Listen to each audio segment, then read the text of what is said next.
So let's talk about the championships. Yeah. First time you guys go to the finals, LeBron has 8 points in that one game. I just mentioned that off the top of my head. I can't even remember why I remembered that. What was it like after you guys lose that first one to the Mavs?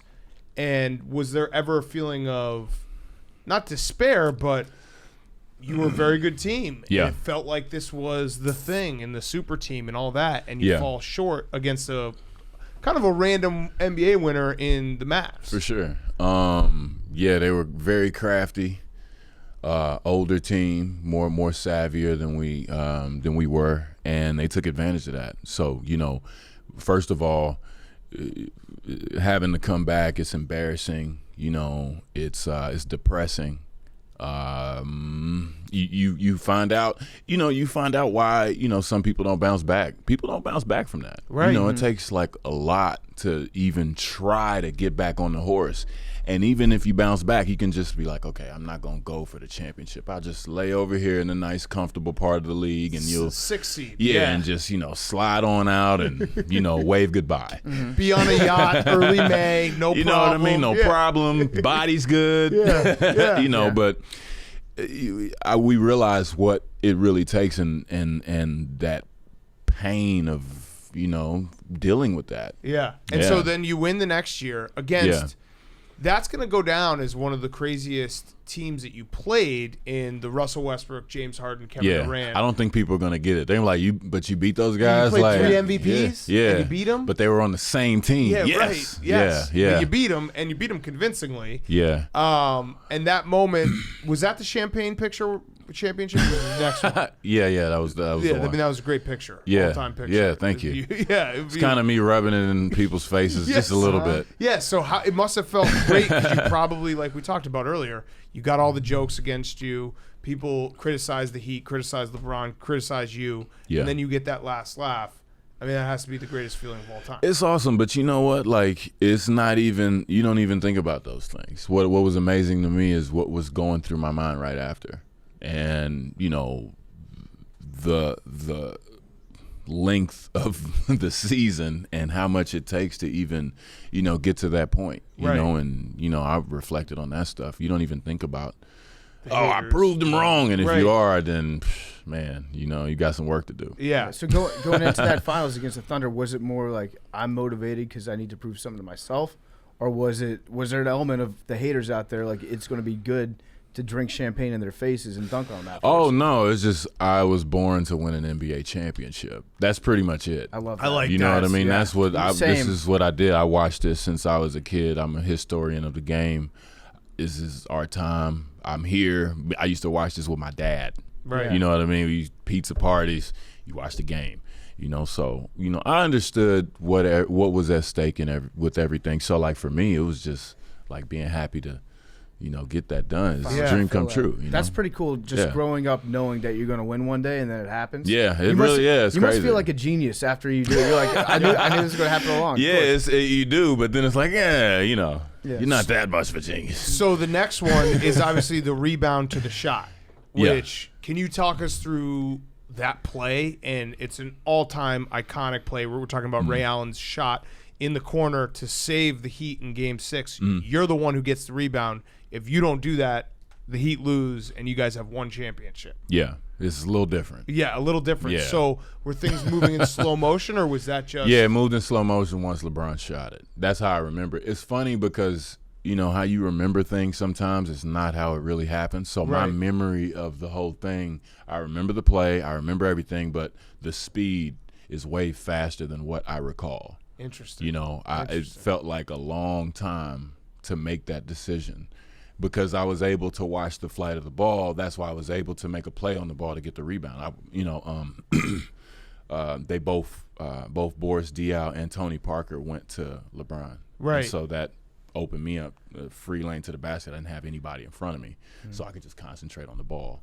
And then, it just felt, one of those moments, this is for me. Right. It was that moment. It's my ball. And then you instinctively are like, there's Ray. Yeah, well, yeah. I mean, I felt contact. And I think it was Manu, and I looked down, and he was there, and I looked up, and Ray was looking at me with his hands going back, and I just I can't even tell you why it happened. I'm just happy that it happened like Yeah, that. I mean, it's an all-time shot, all-time play. So you just got to always just be in the game, you know? Yeah, it also is kind of a microcosm for, I think, your career with the Heat, where you were such an important player, but you probably never got your total due because it was LeBron and D Wade. What was it? Was it tough to be that third guy and maybe sometimes have people not give you the credit for sacrificing some of your game for them? It was tough being in that position, but it's also tough winning a championship. It's tough being the first guy, it's tough being the second. You know, it's just what it is. And I just used that experience to really learn about basketball. It's like I had to strip myself down all the way and build myself back up to learn how to play basketball, you know, and play off the ball, cutting, you know, being a team player, defense. You know, so I learned a big, you know, so much more of a portion in the game, and mental toughness, man. Yeah. You know, that's not gonna be right. And you know, I'm sure Spo wanted to help me a bunch of times, but it's like I can't. It's not much I can do for you. You just have to do this and that, and there is an element to the game of figuring out on your own. So, you know, I never that on top of me never really worrying about what people thought. You know, the proof is in the work. It's there. You know, you can watch every game if you want to nowadays. So, you know, I know where I am as far as a player when I was playing my career and everything. So, I'm happy about it. Yeah, I mean, it's always interesting to me because you go from the guy in Toronto to a guy who has to, you know, and a lot of the players in the NBA, they want to be the guy until they have to be the guy. And I just thought it's an interesting career arc where you then were able to, your ultimate success was being able to kind of take a step back and, like you said, learn different elements of the game. One of the guys. Right. Yeah. And well, you know, and you know, being the guy sometimes isn't as fun, man. I would imagine. You know, if the team is struggling, they're going to ask you first. And not that I would shy away from it or anything, but it's a tough position to be in. And sometimes it's like, hey, they're double teaming me.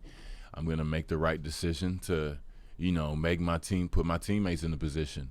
Well, I mean, sometimes guys don't play well. Right. I mean, You know, or your team isn't that good. Right. That's one of the things that we love to talk about that in the media is as soon as two good players get together, the first question we have to ask is who's getting the last shot, which doesn't really make sense because I'm sure a lot of that is game plan dependent. But when it's like you, D Wade, and LeBron, was there ever was there a time when Spoelstra would sit down and be like, okay, we're going to give you the last shot today. And then, you know, or in practice, would he have like 3 different last shot scenarios for you guys? No. Or was it just understood that it's going to happen a certain way? It's understood. I mean, it's like in the flow of the game. You make those decisions in the flow of the game. Usually if it was tight and D was having a good game, it'd be D. You know, coming downhill, you know. But then again, you know, it's a good decision, you know, to have, you know, because even though it's hard because, you know, you have a bunch of great players that, you know, you can make a play for, and we'll probably win the game if you draw it up right. But, you know, it was always LeBron most of the time, you know, because his playmaking ability, and that didn't mean he was going to shoot it. You're going to get a good shot. You're going to get a shot at the basket that Brian had in his hands. He, you know, he hit me a bunch of times for late game shots. Do you think the Spurs intentionally turned off the AC in that finals? Absolutely, of course. That was that's that like, game, the cramps game. Yeah, that's like that's like the what Red Auerbach was known, you know, or if you're in Boston, you know, the fire showers, things or come off or whatever. Yeah. You got to get out the building and everything. And they said, man, that was that damn Red Auerbach. Right. I mean, he never denied it, right? Right. But yeah, if I'm them, I'm trying to win. You trying to win, right? I cut. Was it? You didn't cramp. No, I didn't cramp. It was hot. It was hot. Man. It was. I knew Brian was gonna cramp though. Really? Why is that? Yeah, because his muscles are so dense. He cramps like more than you think. Oh, you know, because he's dense. so big. Yeah, and so he's always like, you know, drinking wine. Yeah, drink. Exactly. Yeah. He gains weight during games. I still don't understand how that works. That's not true. I still don't understand how that works. So like, you know, I knew as it was hot. I said, man, this, he might cramp up a little bit. It was crazy in there. It was very dangerous. I'm glad nobody got hurt for real. Yeah, same. Yeah. And that the Spurs won. Yeah. But yeah. Well, same. everybody always says, "Do you think if you guys would have won that game, that you would have won the series?" I said, "Nah, they thumped us pretty good, and we won game 2." Right. And they did what we were talking about earlier, the ability to come back and be all in. Yeah. I mean, that Spurs team was on a mission after the Ray Allen shot. Yeah, it's just after you get your heart broke that bad. Right. And I remember we were they're about to win. I'm like, we just got hammered. We got to go all the way back home. At least we got beaten. Well, no, I don't want to get beat Miami. But it's still kind of whack to have to get on the plane after that and go back home. I'm like, man, knowing this might be our last time playing together. Yeah. I looked at Tim. I said, man, last year really sucked, huh? He's like, man, you don't even know. Yeah. There you go. Congrats, bro.